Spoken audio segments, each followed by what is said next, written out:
Good afternoon, everyone. Thank you for coming on a sugar high, I hope. Okay, so we'll have some fun now.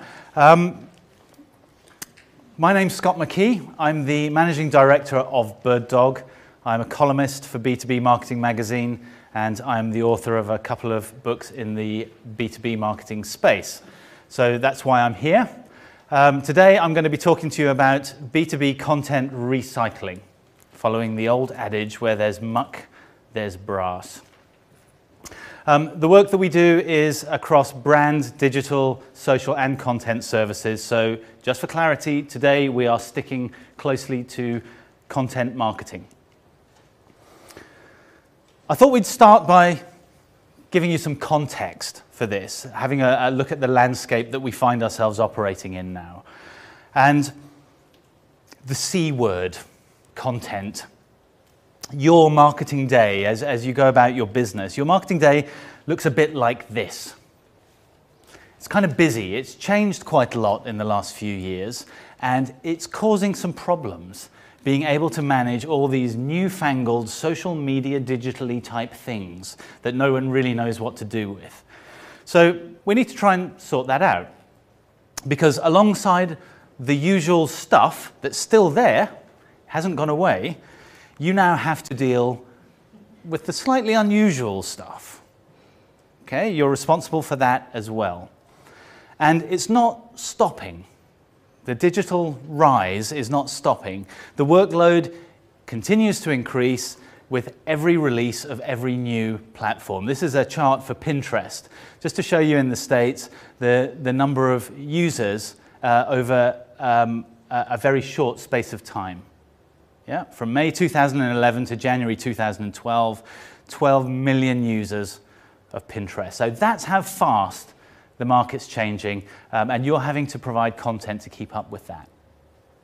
So the marketing resource then that you have within your businesses has changed from this, that's you there, into something like this. It's still you having to deal with all of this. And it creates a bit of tension on a Monday morning. It really needs to look more like this to accommodate a content marketing strategy. But you're on your own. You're going to have to deal with that. Okay? So not untypically, you go and ask for some help, some support, some external resource, and you'll go and have a word with Roger and Dan, and the madmen will dream up some new shiny things for you to be able to play with. And we're easily distracted by new shiny things. Squirrel from the Up movie. There's a lot of them. There's a lot of stuff going on that you have to be responsible for, and you have to be part of, probably, possibly, more than likely, eventually. You have to deal with these things. But every time the new shiny thing gets unveiled, someone uses the C word. Okay, and everything goes quiet. Where's the content going to come from? See, it's still quiet, right? Because you don't have any, or you don't have very much, or you don't know where it's going to come from or how you're going to distribute it. So the typical problems that we're helping clients with are that they have no resource, no time, no money, no content. Oops, it is a problem. The resource, time and money bit can be shared internally and externally. It can be rescheduled, it can be negotiated one way or another, but the content still remains the primary obstacle, because you can't play on this playing field unless you have something to say, unless you have that content. And so the content creation journey begins. And it starts innocently enough. Blogging, Twitter feeds, YouTube videos, Facebook pages, a blog, a tweet, a video, a poke. Probably not a poke in B2B, probably not. But it can only end in tears because it keeps growing. The channels, the platforms keep growing, they get bigger and bigger, and therefore the content requirement to fuel all that also gets bigger. If you're any good at it, it's even worse because everyone wants some of it. The demands on you to provide more content of a certain type or multiple types gets greater. And so you've created this monster and now you have to feed it. So the madmen told you that the content would be user-generated. You know, that was popular a while ago. Well, they completely lied about that. The users don't really care, actually, unless you have content, which you don't. It's a problem, right? So either everything else on your to-do list has to stop and the content creation takes over the entire marketing function, whether it's video or writing or analysis or infographics. Whatever it is, it starts to take over so that you can fuel the fire. Or you just have to make do with whatever you've got. In B2B, whatever you've got is usually a white paper. Ooh. You can download a white paper from our website, you can register for a white paper, tweet about our white paper, join our LinkedIn white paper group. It's all very white papery. Yeah? Kind of limited in terms of content. So there's a problem with that. And the problem is that the platforms that we're now operating on, and more importantly, the platforms that your customers have decided to use, aren't suited to 5,000-word white paper downloads when maybe you've only got 140 characters to work with. The audiences are fragmented across multiple channels. Few of them have time to read your white paper anymore, and no one really gives a shit about your white paper. Okay? So the content you have is less relevant. The creation of new content is time-consuming and costly, and the customers are only increasing their demands on what you can provide them with. So in the words of The Sopranos, what are you going to do? And increasingly, what you're going to do is get into waste management, recycling. Henry Ford actually created the entire United States charcoal industry out of the offcuts of wood that were being made in the manufacturing plant of the Model T Ford. He hated waste so much that he created a new business out of it. It became, and still is, one of the premium charcoal brands in America. It was originally called Ford Charcoal Briquettes. It's now the Kingsford Charcoal Company. Okay? So the idea of recycling what you have isn't a bad idea. It's a good idea. It can be a profitable idea. And that's what I want you to focus on from my presentation today. So recycling to create value applies as much to content as it does to Henry Ford or Tony Soprano. It's fast, it's cheap, it's flexible, adaptable, minimum effort, maximum return, and it allows you to get on with the other things on your to-do list. But most importantly, content recycling provides the customers with the type of content they want in the place they want to consume it,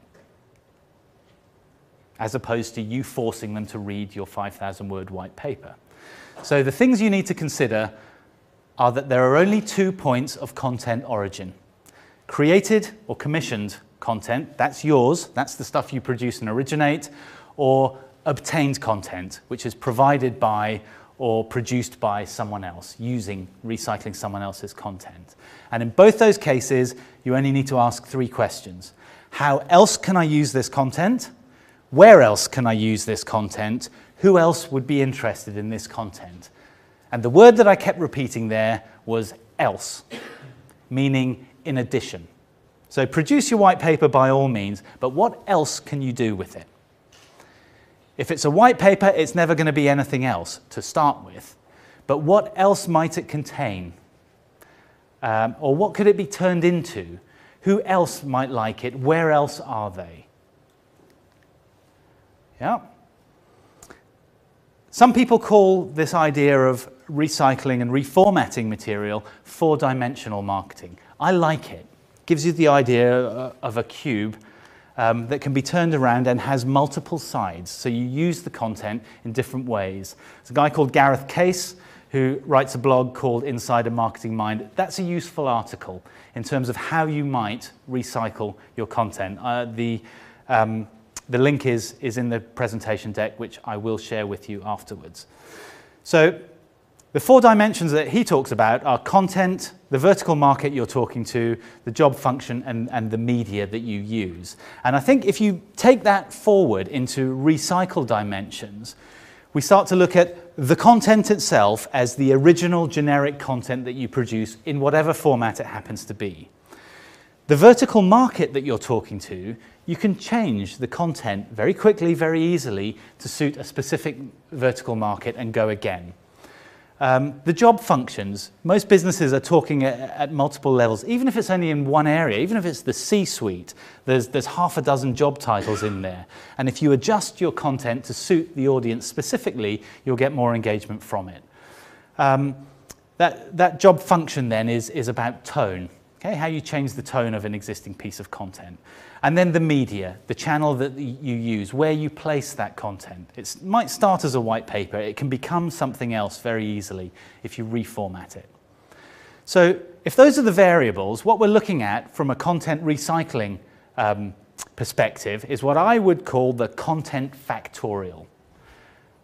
It's been a while since I've done factorial, so I did check this. But a factorial is, given any whole number, the factorial can be found by multiplying all the whole numbers together from the given down to 1. Okay, so if we have the original content, the vertical market, the function, and the media,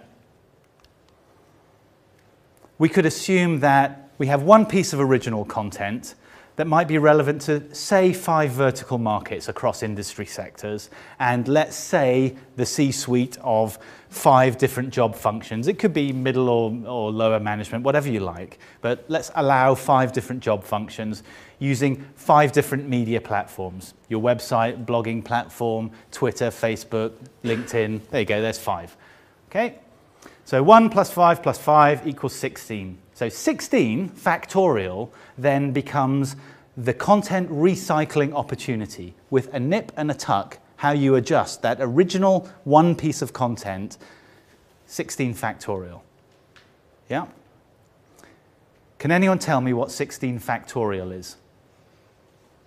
Nobody? Anyone want to have a go? All right. It's a lot, right? Thousands? Hundreds of thousands? Millions? Billions?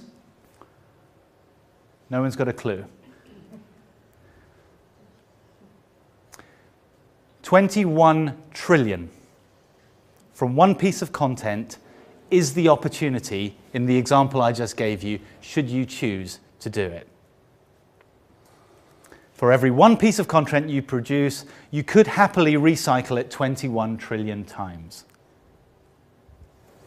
You probably won't do that because, you know, why would you?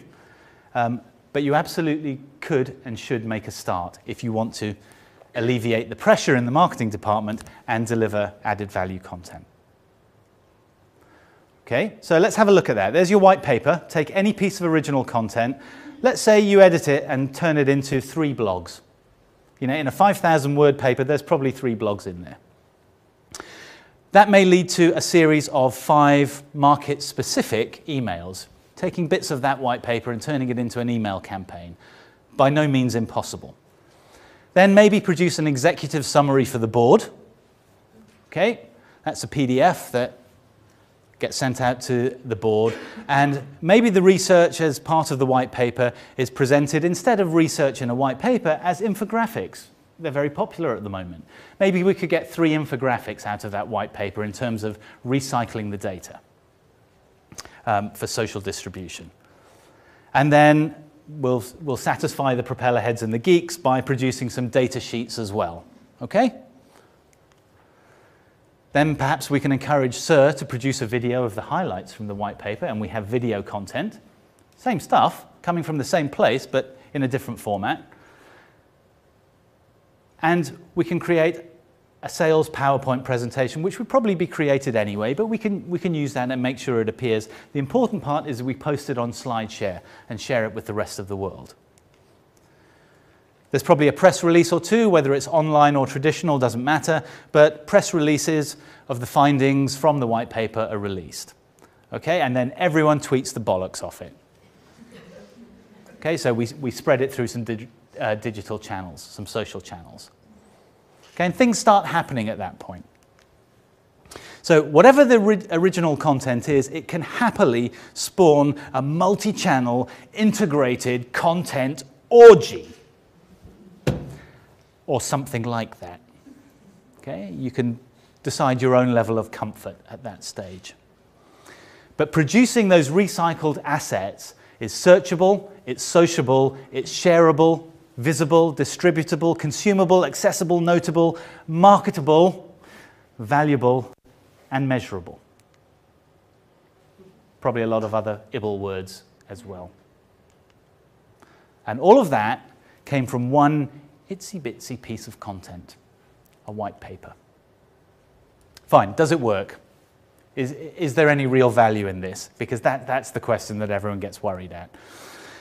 I thought the best way of demonstrating that was what I've been doing over the last few months. So some of you, I hope, will have attended the B2B Marketing Conference in October, and you may recall the presentation I gave called Turdy Brown Trousers. If you haven't seen it, it's available online as a shared asset that you can enjoy. The important part is, at the time, I started off my presentation by taking a photo of the audience and tweeting it to the rest of the world. I was more interested in the people outside the room than the people inside the room. There is the photo. I took it and tweeted it. It seemed like a good idea at the time. It was a good idea at the time. And it received more views than the entire conference delegation in the 5 minutes that I tweeted it. Okay? And the network started spreading it. I actually gave up counting how many people looked at that photo after it topped 3,000. Okay, so that gives you a clue of how far it spread. But I did recycle the photo and put it in a blog post, which also spread further into the network. Okay, the blog was widely circulated by me and the people that I'm connected to online. And that led to another recycling opportunity because it brought my audience closer to my brand, and they were asking if there was a video of the presentation. Luckily, there was.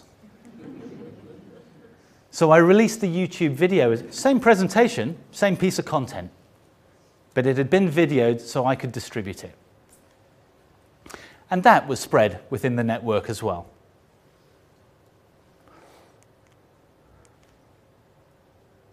One hour after the movie had been released, for example, 30 people had looked at it. It's not a lot, but these things grow. And to give it some kind of context in that early stage, if I can give one of those presentations a day, to have 30 in an hour is a month's worth of presentations in an hour by recycling that piece of content.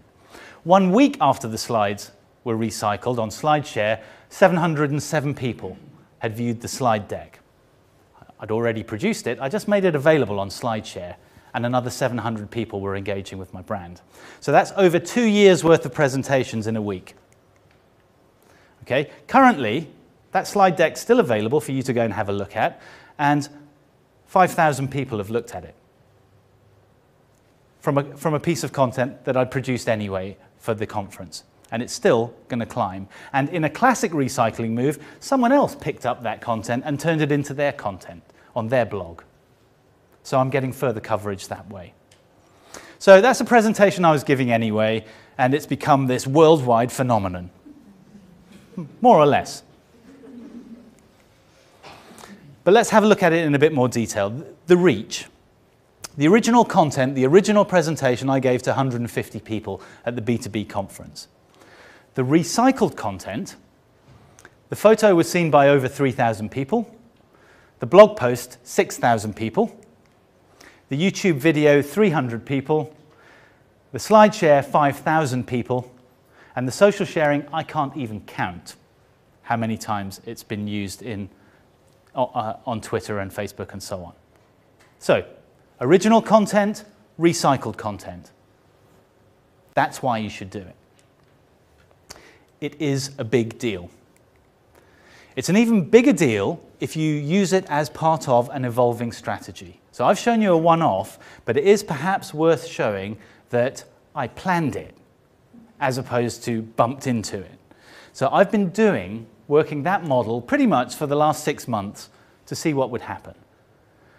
So we talked about, this is a slide share I'm showing you here. So we talked about 5,000 slide shares for the Turdy Brown Trousers presentation, but every presentation I've given, month on month, I've done the same thing. So another 4,000 the following month, and the month after that, and so on. Okay, so this is a program of events now. November, December, January, March, April, and this one will be on there as well. So recycling activity in the last 6 months. 1.3 million of my slides have been viewed. 614 hours of my video content have been broadcast. 21.6 million of my words have been that I've written have been read. And the social amplification, I can't even track it. I know it's loud. And all of that points to one thing: my brand. All from a recycling strategy. So content takes time, money, and effort to create, and everyone has the platforms, but few people have the content to support the platforms. So that makes content valuable. Okay? It makes sense that you make the best use of it.